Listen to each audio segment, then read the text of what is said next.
Tutkijaprofessori Heikki Ailisto VTT:ltä, käykää tosiaan jo siihen pöytin taakse. Ja johtaja Erkki Järvinen Vaisalasta, tervetuloa. Kiitos. Ja sitten järjestävästä seurasta, eli teknologiajohtaja Petri Reiman, Affecto. No niin. Hyvä. Ja meillähän on tässä sitten taustalla, niin meillä löytyy tämä IoT-määrittely, koska mä en halua lähteä siihen määrittelykeskusteluun, koska me helposti laitettaisiin puolet paneelista siihen määrittelyyn, niin pidetään se tosiaan tässä taustalla ja muutenkin vähän tähän aiheeseen liittyvää tematiikkaa tuutte näkemään tuolla takana. Pidetään tosiaan myös, kommentoida saa myös kysymyksiä, saa esittää myös paneelin aikana. Mutta pidetään sekä panelistit pitävät, tulen katsomaan sen päälle, että yleisö niin pidetään kohtuun lyhyinä, meillä on sen verran tiukka aika tähän. Mutta tosiaan niin koitetaan tehdä tänään semmoinen oikein kunnon happotesti, että tässähän on niin paljon IoT-alueellakin on hypeä, että hyvä kun mahtuu kilpailijan käyrälle, mutta koitetaan pitää semmoisena, että mitä oikeastaan, mikä on tärkeää. Ennen kaikkea mikä on se Suomen mahdollisuus tässä, koska niin kuin me kaikki tiedetään ja ollaan keskusteltu, niin tässähän voisi olla, meillä on oikeanlaista osaamista tässä maassa. Me ennen kaikkea tarvitaan uusia hyviä ideoita, osaamiskeskittymiä, sitä kautta niitä kotimaisia tai ulkomaisia investointeja. Tässä on varmasti sen tyyppistä potentiaalia, että pohditaan nimenomaan, onko tässä tämmöinen uusi kansallinen mahdollisuus, jota me totisesti tarvitaan.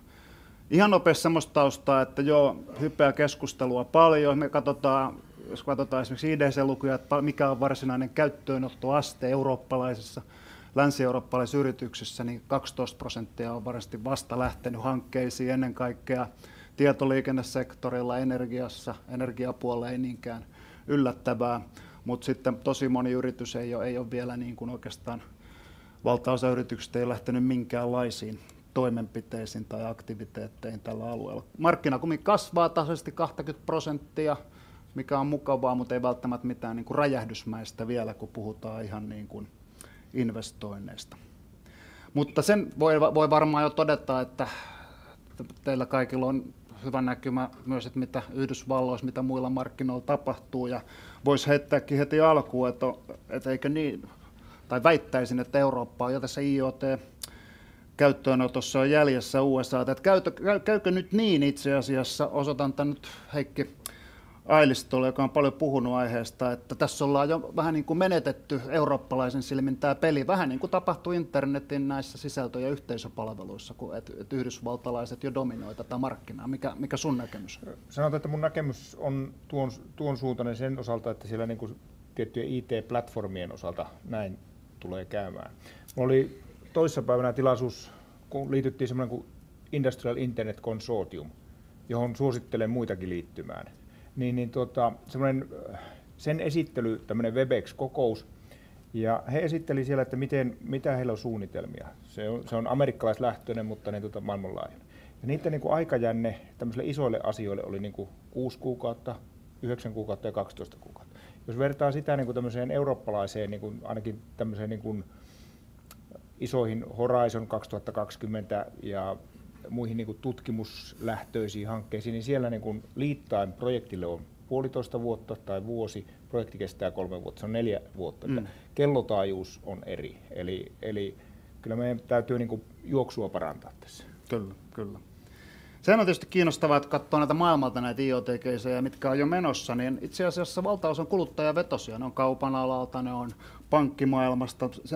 Sen sijaan Suomessahan me puhutaan hyvin paljon nimenomaan teollisesta internetistä. Jukka Viitasaari teknologiateollisuudesta. Onko tässä nyt kyse tästä Suomen vahvasta teollisesta perinnöstä, missä on isoja aktiivisia toimijoita, vai se, että meidän kuluttajabisnekset on vain niin näköalattomia täällä Suomessa?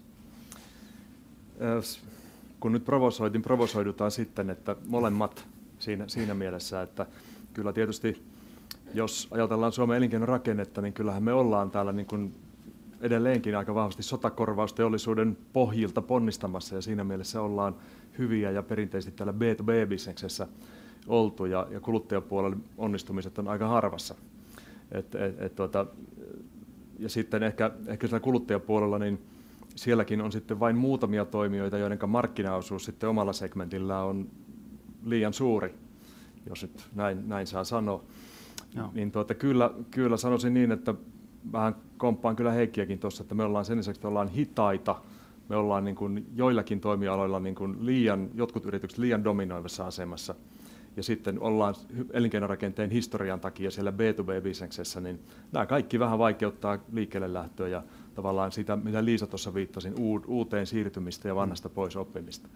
Kyllä, mutta sitten taas toisaalta niin pitäisikö meidän myös tehdäkin kansakuntana niitä valintoja ja fokusoida, että jos ajattelee, että IoT-aloit joka on aika laaja, niin onko se niin, mitä voisin kuvitella, että olette ehkä juuri sitä mieltä, että teollinen internet on just se meidän juttu, johon niitä paukkuja tosi paljon pitää laittaakin, vai miten näet? Ja muut saa toki kommentoida. No mä toivoisin, että teollinen internet on ensimmäinen pilotti, ensimmäinen case, ensimmäinen toimiala, joka lähtee, tai ehkä ei määritellä sitä teollista internetiä, mutta teollisuuden internet, teollisuus on ensimmäinen toimiala, joka lähtee liikkeelle ja pystyisi olemaan sitten suomalaisittain tämmöinen tuulenhalkoja toimiala, mutta siis ehdottomasti minusta niin kuin kaikki muiden pitää lähteä niin ikään mukaan, että ehkä teollisuudella Suomessa on niin suuri merkitys työllistämismielessä ja sitä kautta niin kuin vaikuttavuudessa yhteiskunnassa, niin on tosi arvokasta, jos me saataisiin teollisuudessa liikkeelle tämä digitalisaation hyödyntäminen tai teollinen internet, jos niin halutaan.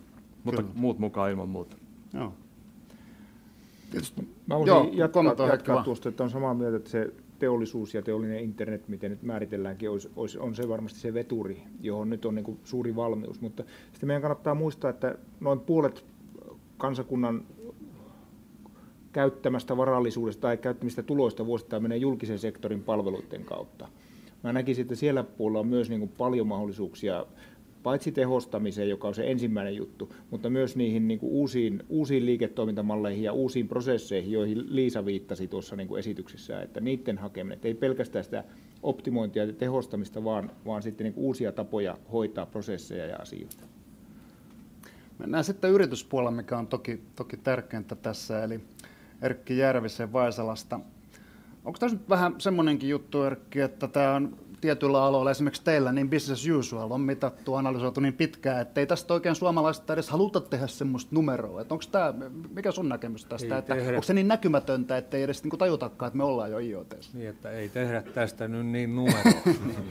Se voi olla, että näissä platformiasioissa Euroopassa ollaan jäljessä, en osaa ottaa siihen kantaa, mutta ei ole ollenkaan sellainen fiilis, että oltaisiin jotenkin jäljessä täällä sovelluspuolella. Et silloin kun Suomihan on täynnä yrityksiä, jotka palvelevat jotain asiakasryhmiä, ja jos IoT:n kautta pystytään luomaan joko kilpailukykyä tai lisää asiakasarvoa tai tehokkuutta, niin se portti on ihan auki. Mitä edustamaani yritykseen tulee, niin se, että laitteessa IP-osoite on aika vanha keksintö. Mä uskon, että IoT-käsitteestä puhuttiin vielä silloin lähimainkaan. Sen sijaan sovelluspuolella ollaan tekemässä koko ajan. Se tietysti, että tuodaan tämä vahva analytiikka siihen rinnalle ja mukaan niin kuin erottaa tämän nykyisen IoT, niin olette sitten jo, valtaosa varmaan tuntee kyllä Vaisalla liiketoiminnalla, pystytkö jonkun esimerkin kautta kertoa, että miten te olette jo lähtenyt tähän tai lähtemässä kunnolla? No, yksi afektulaisista otti yhden esimerkin aamulla.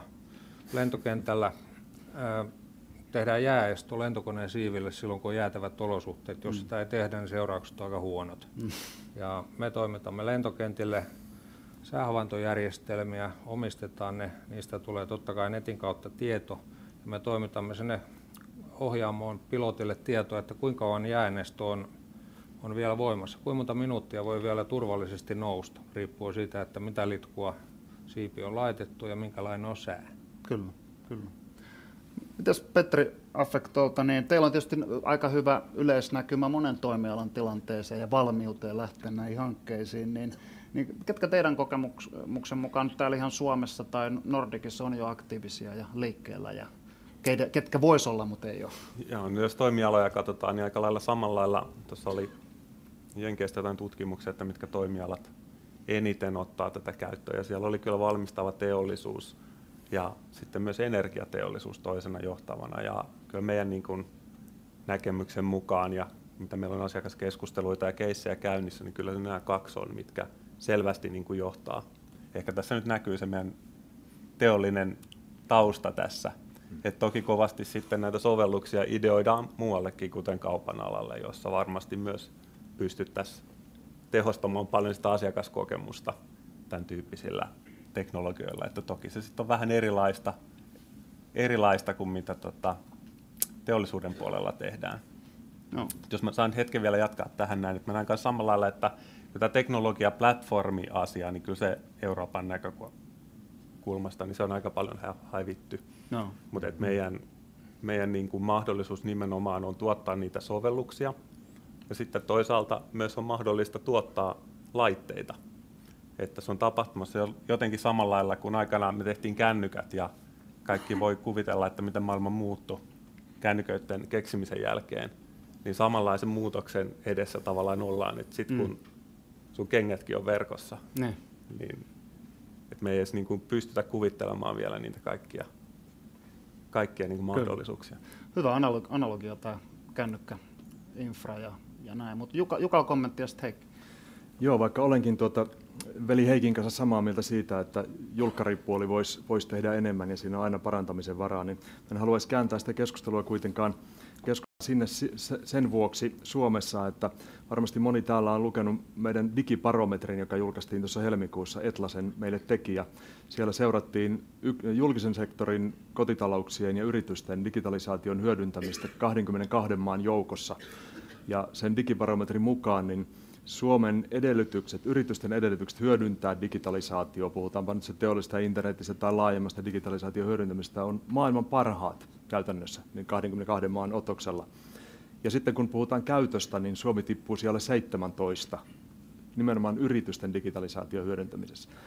Siitä nyt ollaan pikkusen suoraviivasta vedetty johtopäätös, että nimenomaan tässä yritysten digitalisaation hyödyntämisessä Suomen kannalta on kaikkein eniten varaa.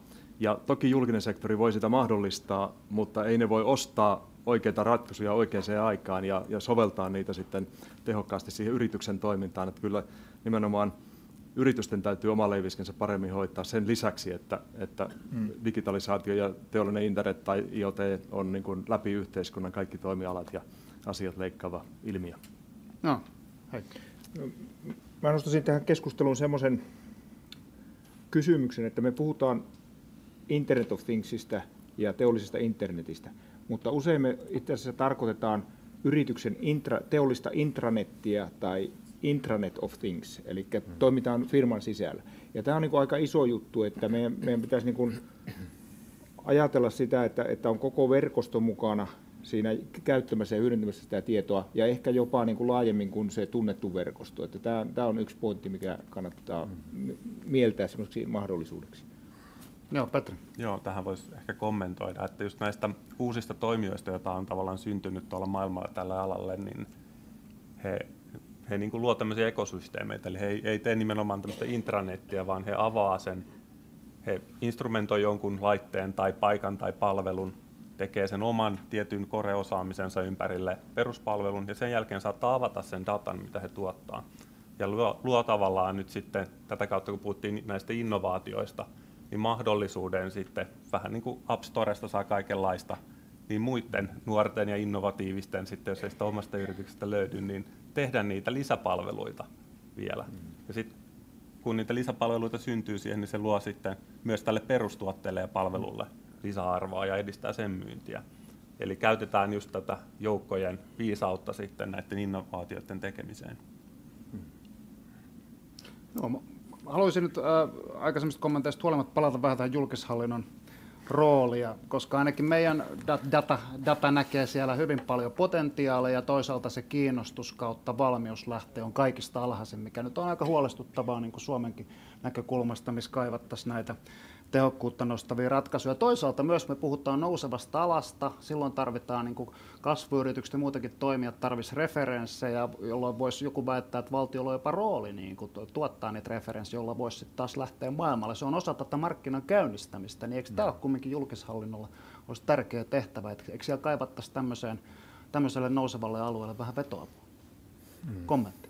No siis ehdottomasti, ja kyllähän se, että kun me yritetään nyt vaikka Team Finlandin puitteissa mainostaa Suomea esimerkillisenä maana monessa mielessä, muun muassa digitalisaation hyödyntämisessä, niin jos meidän oma julkinen sektori ei käytä niitä tuotteita ja palveluja ja osaamista, mitä suomalaista yrityksiltä löytyy, niin onhan nyt aika löysiä lupauksia siinä kohden, että ilman muuta kyllä julkisella sektorilla on tarve toimia ketterästi ja hyödyntää uusinta teknologiaa. Tietysti ei välttämättä sillä lailla, että haaskataan verorahoja, mutta kuitenkin ketterästi niin, että julkkaripuoli voi olla referenssinä sitten suomalaisille yrityksille. Että ehdottomasti, ja tuosta oikeastaan Liisan, ihan lyhyesti tuosta Liisan kommentista, kun on kiva leikitellä näillä CXO-termeillä, niin CEO-termistä kuulin tuossa joku kuukausi sitten, tämä Chief Example Officer on toimitusjohtajan tehtävä, ja se liittyy tähän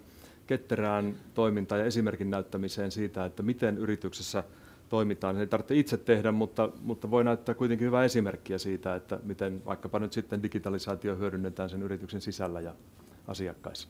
Kyllä. Erkillä oli tähän kommentti. Voisin tuoda tähän vähän perspektiiviä. Mun edustamassa bisneksessä niin 70% liikevaihdosta tulee julkishallinnon puolelta ja se liiketoimintayksikkö, jota mä vedän, kaikki liiketoiminta tulee eri maista, 150 maasta. Suomessa ollaan niin kuin julkishallinnon puolella suorastaan poikkeuksellisen edistyksellisiä monessa asiassa.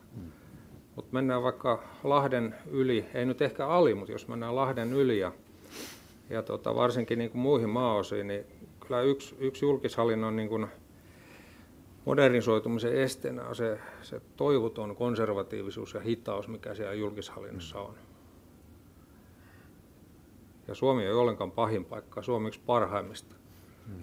No niin, tämähän oli mukava kuulla ja tietysti varmaan sektoreittain vaihtaa, että puhutaanko terveydenhuollosta vai ilmailusta ja näin, että viittaat ilmeisesti nyt ennen kaikkea esimerkiksi lentoasema tai lentoviranomaisiin vai mihin viittaat? No me toimitetaan tyypillisesti palveluita ja järjestelmiä esimerkiksi meteorologian laitoksille, ilmailulaitoksille, tielaitoksille, puolustuslaitoksille. Siellä pelittää. Puhutaan vielä kuitenkin vähän näistä toimialoista. Yksi, missä tietysti jo perinteisesti nähty tosi paljon IoT-potentiaalia ja myös ihan niin kuin isojakin keisejä maailmalla on tietysti kaupan alue ja siinä nyt ei välttämättä olla se johtava markkina. Ja näettekö kaupan alueella paljon potentiaalia ja mitä siellä tarvitsisi tehdä Suomessa? Puheenjohtajalta hieman johdatteleva kysymys. No ehdottomasti. Mäkin viittasin tuossa aiemmin siihen, että kaupan ala on, niin kuin kaikki tiedetään, niin varsin keskittynyttä ja ei se nyt välttämättä aina ole huono asia, mutta joskus se sitä voi olla ja kyllähän verkkokaupan osuus suomalaisesta kaupan alasta on niin kuin hälyttävän alhainen. Esimerkiksi tässä varmasti moni on Matti Pohjolan tutkimuksen, joka teetettiin hänellä, niin kuukauden päivät sitten julkistettiin, perehtynyt siihen, ja siellä oli yksi statistiikka, jonka mukaan suomalaiset vähintään 10 henkeä työllistävät yritykset harjoittavat B2B-verkkokauppaa, niin vain noin 12% näistä yli 10 henkeä työllistävistä harjoittaa yritysten välistä verkkokauppaa, joka on yksi pienimpiä lukuja maailmassa. Että erityisesti yritysten välisessä verkkokaupassa on paljon tekemistä. Ja toisen tilaston muistan, Suomen koko verkkokaupan ostoksista 21% suuntautuu Ruotsiin ja koko Ruotsin verkkokaupasta 2% Suomeen. Niin voi miettiä, mikä on kauppatase esimerkiksi tässä asiassa niin kuin näiden kahden maan välillä. Siinä onkin hyvä uusi mittari, tämmöinen digikauppatase. No vaikkapa näin, vaikkapa näin, mutta vastaus on, että ehdottomasti paljon tehtävää. Joo, Heikki. Siinä alalla on kuitenkin myös positiivisia esimerkkejä, nyt mainitsin firman nimeä, mutta semmoinen konsepti, jossa varaosia kuorma-autoihin ja perävaunuihin erityisesti, niin on saatavilla semmoista automaattikontista pitkin niin kuin maita ja mantuja hyvin syrjäisillä paikoilla. Siellä on kontti, josta vikaantuneeseen rekkaan voidaan käydä hakemassa osat. Kaikki tapahtuu digitaalisesti etänä, koko varastokirjanpito, maksaminen, kaikki. Ja ihan siis tavallaan niin kuin automaattikauppa. No. Ja se on niin kuin suomalainen innovaatio. Minusta niin kuin aivan loistava esimerkki, että kyllä hyviä lähtöjä on. No. Hieno kuulla. On yleisöltä tässä vaiheessa kommenttia, kysymystä panelisteille kannattaa hyödyntää tämä keskitetty tietämys ja viisaus täällä.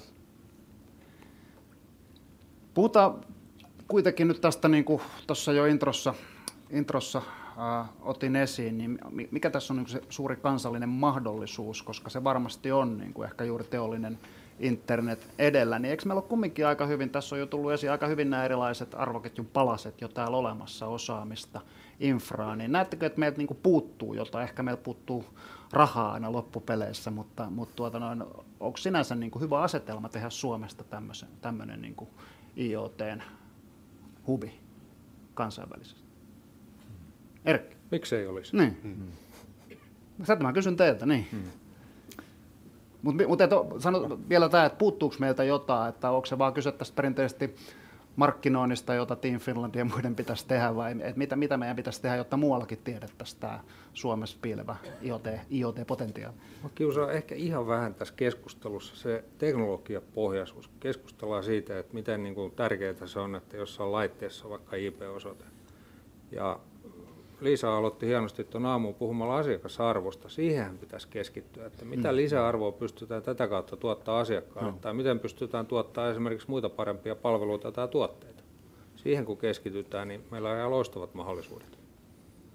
Saanko ihan pikarepliikin tähän? Niin, juuri näin, ja tuossa Liisan kalvossa oli sellainen, sitä ei tarvitse ihan suoraan sanoa, mutta olennaista on se, että puhutaanko kilpailukyvystä vai kilpailuedusta. Kilpailukyky on minusta se, mikä on pakko tehdä. Täytyy varmaan ostaa ERPiä, CRM ja käyttää Exceliä ja Officea ja niin edespäin. Se on kilpailukykyä. Mutta silloin kun halutaan, ja kaikkien pitäisi haluta kilpailuetua, niin silloin pitää puhua sitä IoT:sta ja sen hyödyntämisestä ja uudesta palveluliiketoiminnasta, uusista liiketoimintamalleista, sen tyyppisistä asioista. Ei niin kuin nykyprosessien paremmasta viilaamisesta, vaan kokonaan uudenlaista niin kuin tämmöistä disruptiivisesta liiketoiminnasta ja asiakasarvosta. Ja helposti on se unohtaa, että meillä on kone ihan uudelleen keksinyt sen palveluliiketoiminnan ja hissien ympärillä, jossa on hirveän paljon tämän tyyppistä tematiikkaa. Heikki. Joo, mä näkisin, että meillä on niin hyvät edellytykset, että meillä on niin nämä globaalit teknologiayritykset, veturit, kone siinä niin kärjessä. Sitten meillä on niin ICT-sektori, joka hakee niin osittain itseään uudelleen. Siellä on niin Nokian murroksen jälkeen niin haetaan suuntia sekä firmojen sisällä, startupeissa ja niin edelleen. Sitten mä ehkä pikkusen semmoisena, niin kun kysyt sitä puutetta, niin se on varmaan just tämmöinen palveluliiketoimintamallien osaaminen ja semmoinen ehkä niin kuin laajemmin, että kyllä näissä huippufirmoissa niitä hallitaan, mutta sitten niin kuin miten se tuotaisi esimerkiksi, että keskisuuret yritykset lähtee niin kuin hakemaan semmoisia. Just tämä, että tulisi niitä uusia kasvavia, jotka pärjää globaalilla markkinoilla. Tästä pääsee jo mulle itselle niin kuin tärkeässä ja herkulliseen kysymykseen. Sori, siellä Juko, ole hyvä. Täällä on ainakin mikki.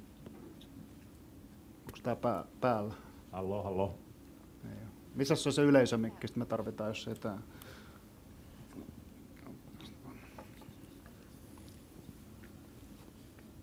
Kiitos. Kysymys vähän tuohon ehkä tuosta vähittäiskaupastakin lähtien. Mä oon tehnyt edellisessä elämässä aika paljon kanssa Pohjoismaissa töissä ja paljon Ruotsissa. Ja mainitsit tuon Ruotsin vähittäiskauppa tai tämän e-kauppa ikään kuin digitaseen. Niin mä oon kanssa huomannut, että ruotsalaiset, niin ne on vähän enemmän B2C-kansaa kuin me ollaan. Ja mehän ollaan luonnollisesti ehkä vähän enemmän B2B-kansaa. Ja jos me katsotaan meidän yritysten rakennetta ja digi-innovaatioita meidän maissa, niin se on varmaan Pohjoismaissa suurin kontrasti on Suomen ja Ruotsin välillä. Et Suomessa on hyvin teollisuuspainotteista hienoa innovaatiota ja teknologisesti erittäin edistynyttä. Siinä missä Ruotsissa on vähän enemmän tämmöistä Spotify-kuluttaja-innovaatiota. Niin pitäisikö meidän edelleen keskittyä B2B:hen Suomessa ja ikään kuin rakentaa, ja niin kuin me ollaan tekemässä, eli tavallaan nähdä, että se on se meidän terävä kulma, vai miten te näette B2C-digikyvykkyyksien tarvetta Suomessa ja mahdollisuudet Suomessa? No niin, Heikki Kottaja. Mä heittäisin yhden semmoisen, mikä voisi olla Suomessa semmoinen B2C-mahdollisuus. Puhutaan tästä digital health ja quantified self ajatukset, että ihmiset ottaa, ja se on varmasti trendi, että joutuu ottamaan suurempaa vastuuta omasta terveydestä ja siihen on halukkuuttakin. Ja ehkä niin kuin Suomessa on semmoista klusteria ja osaamista, joka voisi siinä markkinassa olla jopa niin kuin kuluttajamarkkinalla, jos ajatellaan Polar Electroa ja Suuntoa ja sitten GEtä siellä toisessa päässä ja sitten Nokiallakin oli tämän tyyppisiä tuotteita, on sitten Sports Trackerit ja monet startupit, niin siinä voisi olla yksi tämmöinen B2C-kenttä. Mehän ollaan edelleen maailman johtava maa B2C-bisneksessä, kun puhutaan SMS-ien käytöstä. Sehän on B2C, tai se voi olla myös crowdsourcingia, ihan miten se nyt haluaa määritellä. Että mä en haluaisi niin kuin ajatella niin, että me lähdemme tietoisesti, puhumattakaan niin kuin esimerkiksi valtion toimesta tai julkisen sektorin toimesta määrittelemään, että missä meidän pitäisi olla hyviä, vaan niin kuin luoda se edellytykset, että sieltä voi ponnahdella sitten niin kuin juuri tämä Heikin mainitsema esimerkki on erittäin hyvä. Siinä on yksi selvästi niin kuin itsekseen nouseva potentiaali tai jostain historiasta kumpuava potentiaali. Se kuuluisa peliala on se toinen, että onhan meillä B2C:tä olemassa tässä mielessä myös. Ja sitten tietysti tähän liittyy oikeastaan tähän hyvinvointiterveysalueen. Meillähän on hyviä yrityksiä, Polar Electro, Suuntoa, jotka ovat B2C:tä aika pitkälle. Että kyllä niin kuin, en osaisi sanoa, että meidän pitäisi jotenkin systemaattisesti lähteä B2C:tä kehittämään, mutta kyllä meidän täytyy niin kuin luoda sellaiset mahdollisuudet, että sieltä voi putkahdella sitten ja pitää vaan niin kuin, esimerkiksi joku Aalto-yliopiston ympärillä oleva startup-opiskelijapöhinä, niin sieltä voi hyvinkin putkahtaa nyt sitten jotain uusia B2C-puolelle, mutta ne on vähän semmoisia hetkeen tarttumisia ja ehkä lieviä onnenkantamoisiakin sitten siinä mielessä, mutta en oikein niin kuin kansallista B2C-strategiaa lähtisi kyllä laatimaan, että se syntyy, jos on syntyäkseen.